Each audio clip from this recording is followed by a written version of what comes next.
Okay, hypothetical trade number 2 for our pregame action. Bulls Spurs. This one comes to us from Will the Goat Gottlieb, and it has the Bulls getting their big man Jakob Poeltl, along with quality wing, shooting guard / small forward Josh Richardson, vet player, solid player, and once again shipping out our beloved big man Nikola Vucevic, and the 2023 first-round pick coming to the Bulls via the Portland Trail Blazers. Okay. Just to give you a quick glimpse on why the GOAT thinks both teams might have mutual interest in this deal.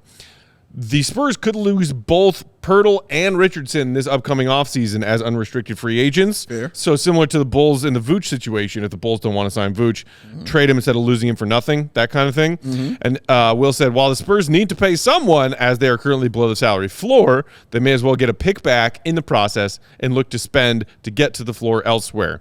The Bulls, meanwhile, get a legitimate rim protector in Jakob Poeltl, who would elevate the rest of the Bulls group defensively, while Josh Richardson gives the Bulls a 3-and-D player they simply do not have on the current roster. That's true.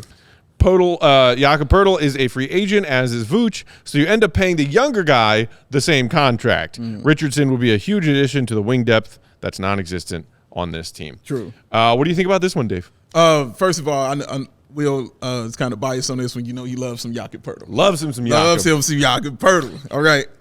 Honestly, I wouldn't do it. Not because Jakob Poeltl isn't good, because he's awesome. I think he won't stay. That is my reasoning. I think, and one, I don't think the Spurs are letting him go. Like, even though he's coming to free agent, I think they're going to sign him because they're obviously in the Victor sweepstakes. Right. But aggressively so. Aggressive. We'll talk about that in a minute. Right. Dude, but I think they're also like, well, there's a chance, there's a possibility we don't get them. So there is somebody we have to build around, right? So if we're going to have to build around somebody, why not build around this really good center that everybody really knows is really awesome and still young? So, yeah, I think they're going to pay him and keep him. I don't think he's going to go anywhere personally.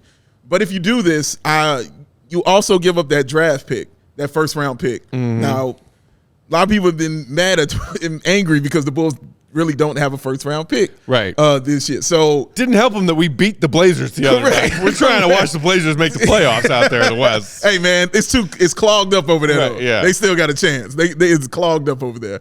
But trading away the only chance you might have at a pick in the Victor sweepstakes, I don't know if they would want to do that. Right. But it's not the sweepstakes, because obviously if they get it, you won't be in that lottery with that. But still, it's a really good draft.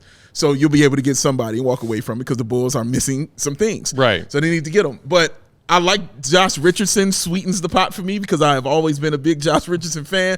And Will is absolutely right. They don't have anything like him on the team. And you need a Josh Richardson all the time on your team. You need a 3-and-D guy. They don't have that. Very high IQ'd guy as well. Good team player. You know what I mean? Like we said, solid defense, really good shooter, a veteran leadership he can provide for the team. Can play a couple of positions for you as well. He can start. He can come in off the bench. Right. He fits so well anywhere you want to put that young man. Yeah. So I get it for that reason. He was a starter for many years with some of those Miami Heat teams in the late 2000 teens and put up really solid numbers. Now shifting into more of a veteran role player role. He had that brief stint in Boston. Now he's been with San Antonio for the last year and a half. But, I mean, like you said, and like Will said, it's a 3-and-D guy. Yeah. The Bulls do not have a lot of those. He's knocking down his three-pointers this season right around 5 attempts per game, which is great. The Bulls could use those 5 attempts. They're still dead last in the NBA in three-point attempts per game.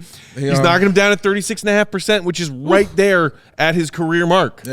That is a guy you can rely on to knock down some threes who doesn't need the ball offensively. Yes. The Bulls don't have those. He does not exist. So that part of it I like. The Richardson part of it I do like. Yeah. And look, I'm with you in that I do think Jakob Poeltl is a competent big man in the NBA. Sure. And as Will said, you're probably getting him at or a little below the money that Vooch is going to command in the free agent market this upcoming summer.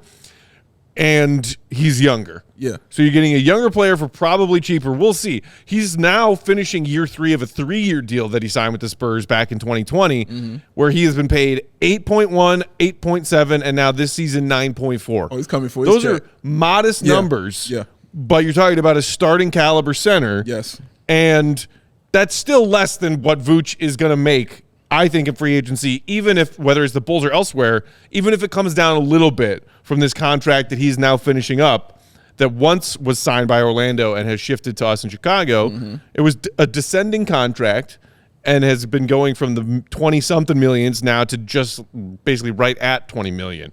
Yeah. I still don't think Vooch is getting 20 mil this summer. Yeah. But you could probably sign Zubats for, I mean, we were talking about Zubats before.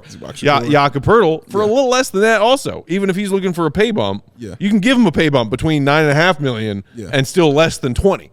You can do that. And he, like I said, he's not a bad basketball player. He's good. The dude's good. He's young. You know what I'm saying? Doesn't space the floor like Vooch. Does not do that. Does not space the floor, but he can hit a three.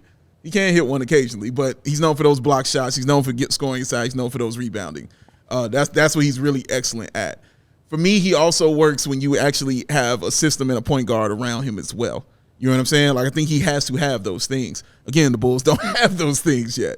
So for me, it hurts that as well. And his production on the floor, getting him the ball inside. We've seen him struggle to get Vooch the basketball in interior passing.